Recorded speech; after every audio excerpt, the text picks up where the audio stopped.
하나님 말씀은 히브리서 말씀에 보면 이런 말씀이 있죠. 히브리서 말씀에 보면은 이렇게 4장 12절에 보면 하나님의 말씀은 어떻죠? 하나님 말씀은 살았고 운동력이 있어 두 날 가진 칼보다 더 강하여 우리의 혼과 영과 또 우리의 관절과 골수를 찔러 쪼개기까지 하며 우리의 마음과 생각까지도 항상 감찰하신다고 말씀하셨어요. 하나님의 말씀은 항상 살아있고 바로 그 말씀이 바로 우리 가운데 오셨고 우리에게 말씀하시는 우리 예수님이시고 우리의 구세주이십니다. 만물이 그로 말미암아 지은 바 되었으며 우리가 다 아는 것처럼 태초에 그가 말씀이 계시니라. 태초에 말씀이 계시니라. 그가 하나님과 함께 계시니 하나님이 곧 그 말씀이 곧 하나님이시라. 그가 우리 가운데 오셨습니다. 만물이 그 가운데서 그가 짓지 않은 것이 하나도 없다고 분명히 말씀하셨습니다. 바로 그분이 말씀이시고 그분이 우리 가운데 오신 바로 구세주 예수 그리스도세요. 이 당시에는 주님께서 그들에게 눈으로 보게 이렇게 두 제자에게 말씀하셨죠. 오늘은 우리에게 이렇게 귀한 말씀으로 우리에게 주셨습니다. 이 말씀이 육신이 되어 우리 가운데 분명히 계십니다. 우리 가운데 계시죠. 우리를 위해서 다들 십자가에서 죽으시고 한 사람 한 사람의 모든 죄를 다 짊어지시고 다 구원해 주시기 위해서 죽으셨어요. 놀라운 일을 하신 바로 그 놀라우신 분, 바로 우리가 이제 그거를 더 깊이 뜨거움을 받기 위해서는 이 말씀, 하나님의 놀라운 말씀, 우리에게 주신 이 말씀을 우리가 계속 읽고 또 깊이 생각하면 우리에게 뜨거움이 계속 해지는 것입니다. 그래서 우리가 말씀 공부하는 거죠.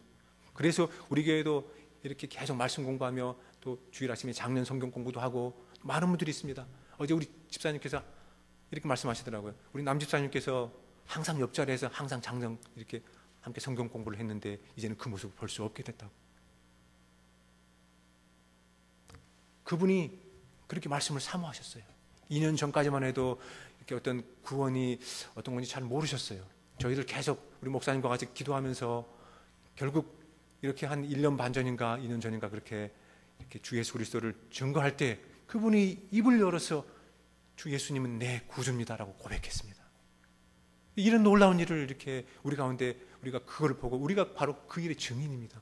너무 기쁘고 해서 그분이 또한 은혜 받아서 계속 또 우리 목사님의 그런 권유로 인해서 또 침례도 받게 되고 그리고 계속 성경 공부도 아마 거의 안 빠졌을 것입니다.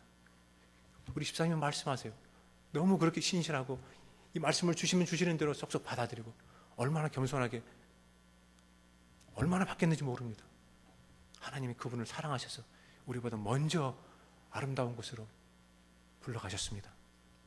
이렇게 우리가 이 일을 모르면 슬퍼하지만 하나님의 말씀을 우리가 붙들고 이렇게 하나님 말씀 가운데에서 우리에게 은혜를 주시면 이렇게 우리도 뜨거움으로 그런 슬픔을 이길 수 있습니다. 특별히 그 당시에는 우리 예수님께서 함께 계셔서 그 말씀을 다 풀어주셨지만 그럼 우리는 어떻게 해야 됩니까? 우리가 아까 함께 찬송했던 것처럼 우리 성령님께서 우리 가운데 계셔서 보혜사 성령께서 우리에게 말씀해 주세요. 우리에게 말씀해 주십니다. 그가 우리에게 오셔서 죄에 대해서, 의에 대해서, 심판에 대해서 또 세상을 책망하시리라고 분명히 요한복음 16장 8절에 말씀하고 계세요. 그가 오셔서 죄에 대해서, 의에 대해서, 심판에 대해서 분명히 말씀하시는 이 놀라운 말씀들이 구약부터 신약까지 수많은 말씀들이 있습니다. 어느 말씀이든지 붙들고 우리가 주님 이 말씀을 알게 해주십시오. 잠시라도 붙들고 기도하고 말씀을 읽으면 바로 그때 뜨거움이 우리 가운데에 있습니다. 왜 우리가 이 시대에 그런 뜨거움이 없습니까? 주를 믿는 사람들이 왜 뜨거움이 없어졌습니까? 정말 놀라운 구원을 주신 하나님의 놀라운 구원을 받았는데도 왜 뜨거움이 없습니까? 이 세상 사람들이 알 수 없는 놀라운 것들을 우리가 많이 받았고 정말 하나님의 이 우주 만물을 창조하신 정말 하나님의 아들, 딸이라 불리우는 우리가 왜 이런 뜨거움이 없습니까? 우리에게 뜨거움이 오늘 이 시간부터 가득하기를 바랍니다. 이 뜨거움으로 인해서 우리에게 있는 슬픔들, 모든 근심, 걱정들, 앞이 안 보이는 모든 일들까지 다들 없애버리시기를 주님의 이름으로 축원합니다. 할렐루야, 아멘. 이런 사람들은 이제 어떤 변화가 나타납니다. 어떤 변화인지 말씀을 계속 함께 보겠습니다. 말씀 33절에서 35절까지 말씀을 보면 그들은 곧 이런 변화를 하고 있습니다. 33절에 보면 곧 그 시로 일어나 곧바로 예루살렘으로 들어가 보니 하면서 쭉 이렇게 이제 있습니다. 그리고 곧바로 그 사도들이 있는 곳으로 또 모여있어 34절 보면은 말하기를 주께서 과연 살아계시고 과연 살아나시고 시몬에게 나타나셨다 하는지라. 또한 35절도 두 사람도 길에서 된 일과 예수께서 함께 떡을 떼심으로써 자기들에게 알려주신 것을 말하더라. 자, 이들의 얘기가 바뀌었습니다. 처음에는 이들은 무슨 얘기를 했습니까? 근심하며 슬퍼하며 이 일이 어떻게 될까? 우리가 이 일을 모르겠는데 우리 가운데 왜 이런 일이 있을까? 이해할 수 없는 일이 일어났는데 우리는 어떻게 해야 되나? 근심하면서 얼굴에 수색을 띠고 자기 집으로 그냥 포기하며 돌아갔습니다. 우리가 가야 할 정말 귀한 예루살렘, 그거를 품지 않고 돌아서서 자기들 일로 갑니다. 심지어는 예수님이 부활하시고 나서 제자들에게 보이셨는데도 불구하고 예수님의 제자들은 그냥 나는 고기 잡으러 갈래. 한 사람이 가니까 나도 갈래 다 따라갔지 않습니까? 바로 이런 은혜를 받은 사람들은 우리 가운데 하나님의 말씀으로 우리 예수님으로 이 세상을 조명해 볼 때 우리 가운데 슬픔이 없고 근심이 없고 모든 것을 다 이해할 수 있는 이런 정말 빛이 우리 눈에 환하게 들어와서 세상을 이해하게 된 우리들은 이제 또한 구해서 성령께서 우리에게 말씀을 조명해 주셔서 그 말씀으로 인해서 우리가 또 알게 되면 우리 마음이 뜨거워짐으로써 우리가 더욱더 제자로서의 그런 충만한 일들을 시작하게 될 것입니다. 심령에 가난합니까? 또 애통합니까? 두 번째 말이 애통합니다. 애통한 자는 정말 복이 있나니 그들이 정말 위로를 받을 것이라고 그랬습니다. 우리의 죄 때문에 아직도 남아있는 어떤 죄성 때문에 슬퍼하고 애통합니까? 또 두 번째는 우리가 알지 못하는 그런 이 세상에서 이해할 수 없는 많은 일들이 우리 가운데 있음으로써 슬퍼하고 애통합니까? 다 그것을 오늘 이 시간에 깨끗이 우리는 없애버릴 수 있습니다. 주님을 바라보면서 우리 예수님이 하신 일들을 바라보면서 우리는 다 이해할 수 있습니다. 우리 성령께서 우리를 인도해 주실 것입니다. 알게 하실 것입니다. 이들이 한 일이 바로 그 시로 일어났습니다. 슬픔이 없어진 것입니다. 그 시로 일어났습니다.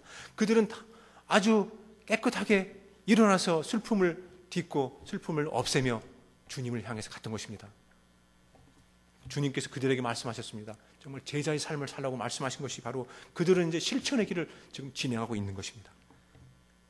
그들이 함께 나눈 어떤 얘기를 볼까요? 무슨 얘기입니까? 우리의 해야 될 그런 수많은 얘기가 무슨 얘기가 돼야 합니까? 에녹이 왜 그냥 하늘나라로 올라간 줄 아십니까? 왜 우리보다 더 어떤 사람들은 더 빨리 하늘나라로 가신 줄 아십니까? 저는 잘 모릅니다만 그들 마음속에 주님이 더욱더 사랑하는 마음이 있었을 것입니다. 그것은 바로 그들 생각 속에 시편 말씀에 시편 119편의 그 97절을 보면은 시편 기자가 이렇게 말합니다. 내가 종일 주님의 말씀을 품었나이다. 주님의 말씀을 묵상했나이다. 내가 주님의 말씀을 얼마나 사랑하는지 주님 아시죠? 내가 종일 주님의 말씀을 묵상했나이다. 우리가 혹시 이 자리에서 하루 종일 24시간, 날마다가 아니고 하루 종일 24시간 주님의 말씀을 묵상하며 붙들고 사시는 분 계십니까? 우리가 그렇게 주님의 말씀을 묵상하면서 바로 그런 일들이 바로 우리의 어떤 화제가 되고 함께 나누는 것은 어떤 이야기거리가 되고 우리의 많은 것들, 입을 열어 간증하는 이런 일이 될 때 바로 이것은 우리에게 세상이 알 수 없고 세상에 줄 수 없는 시간 가는 줄 모르고 정말 밤을 새도 지치지 않는 이런 우리의 놀라운 그런 참으로 진실한 이야기거리가 될 것입니다. 우리에게 이런 이야기거리가 한 분 한 분에 가득하길 바랍니다. 슬퍼하지 마십시오. 우리는 주님께서 우리를 붙들고 주님께서 우리 죄를 정말 붙들고 대신해서 죽으신 그런 귀한 우리 한 사람 한 사람들이 아닙니까? 주님이 정말 참으로 사랑하시는 분들입니다. 우리가 슬퍼할 시간이 없습니다. 우리 주위에 아직도 잃어버린 영혼들이 많이 있지 않습니까? 우리의 정말 한 고울인 우리 남창근 집사님이 이미 가신 바로 그곳으로 우리도 다 같이 가야 되고 우리 주위에 많은 사람들 가야 됩니다. 우리는 군사죠. 제가 제일 좋아하는 단어가 그리스도의 군사입니다. 참 저는 군사가 되기를 원해요. 군사는 정말 부른 자에게 항상 충성하게 되어 있습니다. 우리 하나님께서 우리 예수님을 불러서 그 일을 감당하라고 하셨을 때 주님 말씀하셨지 않습니까? 내가 하늘로서 이 땅에 온 것은 내 뜻을 행하려고 하는 것이 아니라 나를 보내신 아버지의 뜻을 행하려 함이라. 나를 보내신 아버지의 뜻은 나에게 맡기신 자를 한 사람도 잃어버리지 않고 끝날까지, 세상 끝날까지 내가 다들 살리는 바로 그것이라고 했습니다. 주님은 이 일을 하시는 데 있어서 주님이 직접 하실 수 있지만 우리들을 쓰시기를 원하십니다. 우리들을 쓰시기를 원하십니다. 우리에게 그래서 이렇게 말씀하시는 거예요. 슬퍼하고 있는 이 두 사람에게 주님이 직접 오셔서 그 안 보이는 이 빛을 주셔서 이렇게 알게 하시고 세상을 보게 하시고 주님을 통해서 세상을 보게 하시고 하나님의 말씀을 하나하나 조목조목 풀어서 말씀하셔서 바로 그 진리를 깨닫게 하셔서 그들의 마음이 뜨거워지게 하심으로써 제자의 길을 가는데 조금도 흔들림이 없도록 이렇게 만들어 주신 것처럼 우리들도 주님께서 그렇게 만들어 주고 계십니다. 이 놀라운 일들을 오늘 붙들고 이 저녁부터 우리에게 슬퍼하지 말고 우리가 한 가지 해야 할 일이 있습니다. 우리에게 남아있는 한 지체들, 한 유족들, 아주 약한 사람들, 그들을 우리가 전심으로 다해서 함께 도와야죠. 이 일을 안 하면 우리가 어떻게 주를 믿는 사람이라고 할 수 있겠습니까? 함께 만나면요, 먼저 인사하시기 바랍니다. 먼저 인사하지 않으시면 하나님이 기뻐하지 않으시죠. 우리 남창원 집사님 기뻐하지 않으실 거예요. 다들 아시지 않습니까? 우리 교회는 인사를 잘 하시는 것 같지만 아직도 인사를 많이 안 하십니다. 아직도 힘들어하시는 분이 많이 계세요. 우리 한 사람 때문에 어떤 사람이 최근에 왔던 분이 힘들어하시면 누구 책임입니까? 바로 우리의 책임입니다.